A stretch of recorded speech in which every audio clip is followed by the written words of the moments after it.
ప్రతి మనిషి జీవితంలో ఒక టర్నింగ్ పాయింట్ ఉంటుంది. నా జీవితంలో అది 2025 జనవరిలో స్టార్ట్ అయింది. ఆ సంవత్సరం నా మైండ్ సెట్, నా డిసిప్లిన్, నా ఫైనాన్షియల్ లైఫ్ మొత్తాన్ని మార్పు తీసుకువచ్చింది. జనవరి 2025 అది కేవలం కొత్త సంవత్సరం కాదు, నా కోసం ఒక కొత్త మొదలు. ఒకరోజు సాయంత్రం ఇంటికి వచ్చి అలసిపోయి పడుకున్నాను. అప్పుడే ఒక థాట్ వచ్చింది. ఏదైనా ఎమర్జెన్సీ వస్తే నాపై డిపెండ్ అయ్యే వాళ్ళు ఎవరు? నేను లేకపోతే వాళ్ళ పరిస్థితి ఏంటి? ఈ థాట్స్ నన్ను 2 రోజులు నిద్రపోనివ్వలేదు. చివరికి ఒకరోజు మార్నింగ్ మిర్రర్లో నన్ను నేనే చూసుకున్నాను. అప్పుడు నేను ఇలా అడిగాను, నీ ఫ్యూచర్ గురించి నువ్వు ఎప్పుడైనా థింక్ చేసావా? నీ లైఫ్ ఇదేనా? అప్పుడే తీసుకున్న పెద్ద నిర్ణయం health insurance and term insurance. వీటి గురించి తర్వాత వీడియోస్లో డీటెయిల్గా మాట్లాడుకుందాం. ఇప్పుడు షార్ట్గా ఎక్స్ప్లెయిన్ చేస్తాను, వినండి. చాలామంది బైక్ కొనేటప్పుడు ఇన్సూరెన్స్ మ్యాండేటరీ కాబట్టి తీసుకుంటారు. కానీ మన జీవితానికి ఇన్సూరెన్స్ మ్యాండేటరీ కాదని కూడా ఇగ్నోర్ చేస్తారు.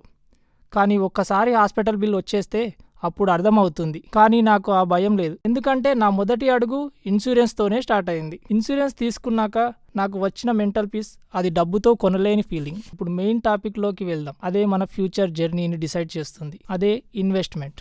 ఫిబ్రవరిలో నేను నా జీవితంలో మొదటి 15,000 ఎస్ఐపిని ప్రారంభించాను. ఆ డే నాపై ఒక ప్రౌడ్ ఫీలింగ్. అది పెద్ద అమౌంట్ కాదు, కానీ అది నా కోసం ఒక చిన్న కమిట్మెంట్. ఎస్ఐపి అంటే నాకు అప్పుడు నేను చెప్పుకున్న మాట, నువ్వు ఒక్కసారి కాక ప్రతిసారి ప్రతి నెలకు చిన్న చిన్న అమౌంట్ ఇన్వెస్ట్ చేస్తావు. అది చిన్న అమౌంటే, కానీ దాని మ్యాజిక్ ఈ ఎగ్జాంపుల్ ద్వారా తెలుసుకుందాం. మీరు మీ ఫస్ట్ బర్త్డేకి ఒక చిన్న చెట్టు నాటారనుకుందాం. కొన్ని నెలల తర్వాత అది చిన్న చిన్న ఆకులుగా తీస్తుంది. ఎస్ఐపి కూడా అలాగే. మొదట నెంబర్ స్లోగా పెరుగుతాయి, తర్వాత కాంపౌండింగ్ మ్యాజిక్ స్టార్ట్ అవుతుంది. ఈ ఇయర్లో ఇంకా చాలు, నా లైఫ్ హ్యాపీగా వెళ్తుంది అని అనుకున్నాను. ఇన్సూరెన్స్ ఉంది, ఇన్వెస్ట్మెంట్ స్టార్ట్ చేశాను. బట్ నాకు ఏదైనా ఎమర్జెన్సీ వస్తే అప్పుడు నాకు మనీ ఎలా? ఇన్వెస్ట్ చేసిన వాటిలో నుంచి తీయాలి. బట్ ఆ టైంకి మార్కెట్ నెగిటివ్లో ఉంటే అప్పుడే నాకు డిసిప్లిన్తో వచ్చిన ఆలోచనే ఎమర్జెన్సీ ఫండ్. ఎమర్జెన్సీ ఫండ్ ఎలా క్రియేట్ చేయాలో ఈ ఎగ్జాంపుల్ ద్వారా తెలుసుకుందాం. సాయంత్రం బయట తినడానికి 250 ఖర్చు అవుతుంది.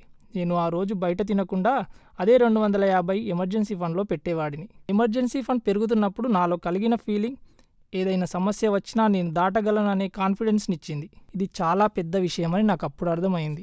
అలా నా జర్నీ చూస్తుండగానే జనవరి టు డిసెంబర్ వచ్చేసింది. డిసెంబర్ చేరేసరికి నా నెంబర్స్ ఇలా ఉన్నాయి. మ్యూచువల్ ఫండ్స్లో నేను స్టార్ట్ చేసిన 15,000 చిన్న అమౌంట్ ఇప్పుడు మంత్ ఎండ్ వచ్చేసరికి 2 లక్షలుగా మారింది.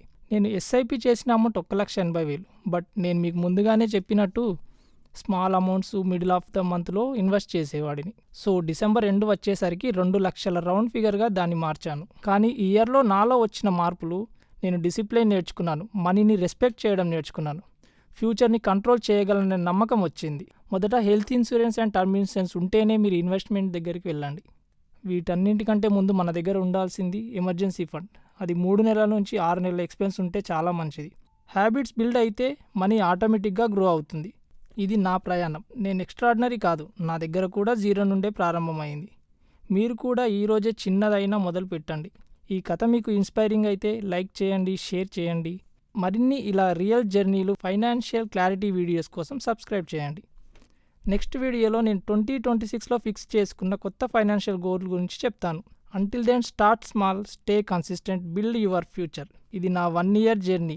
మీకు ఏ టాపిక్ పైన డీటెయిల్ వీడియో కావాలో కామెంట్ చేయండి. 2026 వీడియో తర్వాత చేస్తాను.